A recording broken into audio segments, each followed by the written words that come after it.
چودھرائن گھر آئی تو چودھری غصے سے بھرا بیٹھا تھا۔ اس نے موبائل اور شانی کا میسج اس کے سامنے کیا اور بولا، یہ کیا ہے؟ چودھرائن نے شانی کا میسج پڑھا اور اس کا رنگ اڑ گیا۔ گھبرا کر بولی، قسم لے لیں یہ سب اس کا پاگل پن ہوگا، میں اس میں شریک نہیں ہوں۔ چودھری غصے میں بولا، اگر آپ اس میں شریک نہیں ہیں تو اس کے پاس آپ کا نمبر کیسے پہنچا؟ اور وہ جیے یا مرے آپ کو کیوں بتا رہا تھا؟ بولیں آفرین۔ چودھرائن کی آنکھوں میں آنسو آ گئے۔ اس کو یوں لگ رہا تھا جیسے وہ اس جرم میں برابر کی شریک ہے۔ بولی، میں نے اس کی بیماری میں اپنا نمبر اس کی ماں کو دیا تھا تاکہ وہ گاڑی کے لیے خود نہ آئے اور کال کر کے ڈرائیور کو بلا لے۔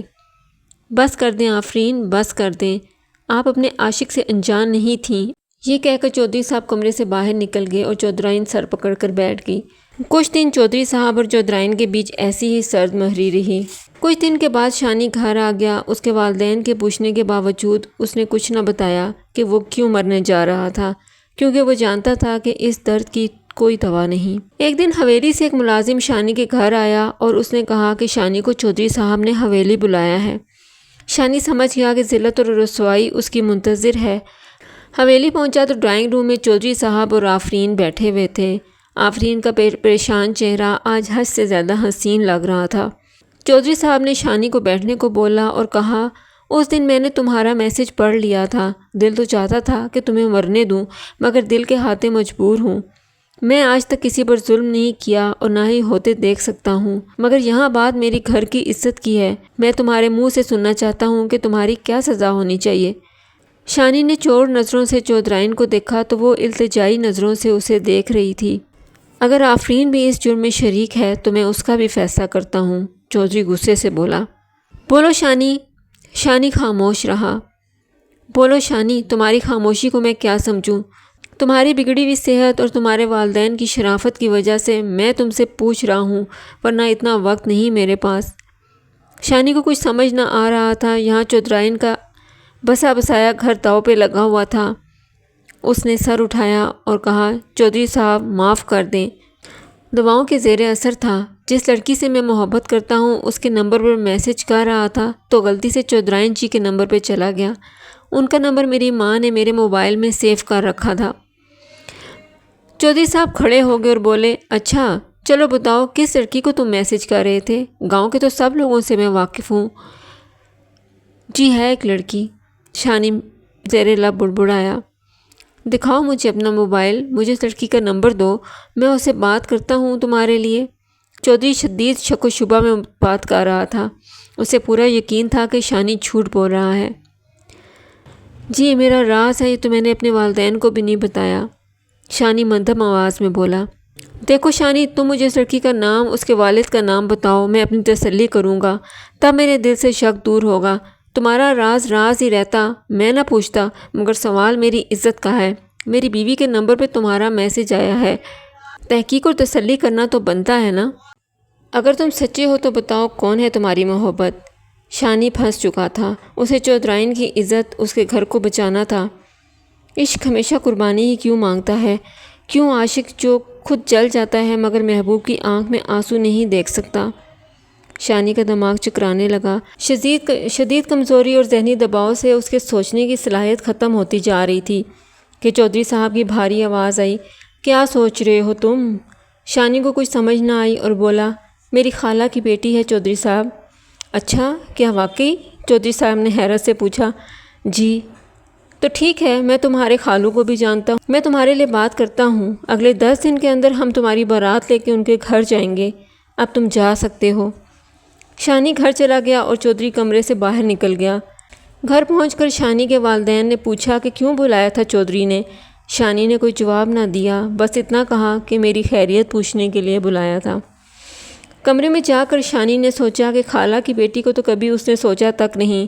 جس مقام پر وہ کھڑا ہے، ایسے میں چودھرائن کی جگہ وہ کسی کو کیسے سوچ سکتا ہے؟ کیسے وہ ایک انچاہے رشتے میں بن سکتا ہے؟ کیسے وہ ایک لڑکی کے ساتھ تمام عمر ناانصافی کر سکتا ہے؟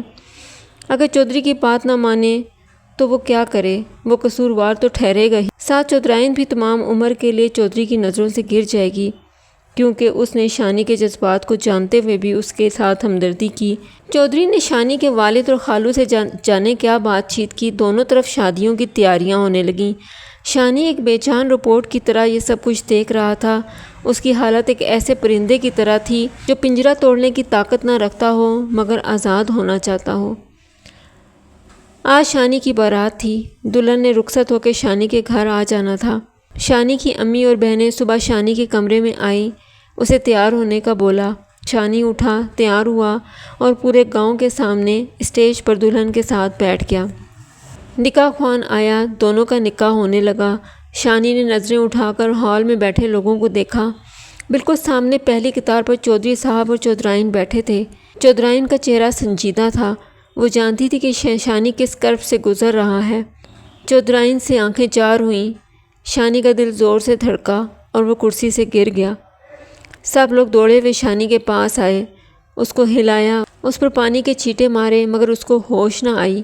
شانی کی والدہ اور والد بری طرح سے پریشان تھے، اسے ہلا رہے تھے، اس کو آوازیں دے رہے تھے مگر اس کی آنکھیں نہ کھلیں۔ کسی نے اس کی نبض دیکھی اور بولا کہ لگتا ہے اس کا دل ڈوب رہا ہے، سانسیں تو چل ہی نہیں رہیں۔ یہ سب منظر دیکھ کے چودھرائن گھبرا گئی، بے ساختہ اٹھی اور شانی کے بے جان وجود کو جھنجھوڑ کر بولی، شانی آنکھیں کھولو پلیز، آنکھیں کھولو، دیکھو میں کہہ رہی ہوں، آفرین جان تمہیں کہہ رہی ہے، آنکھیں کھولو، اپنی آفرین کے لیے آنکھیں کھولو۔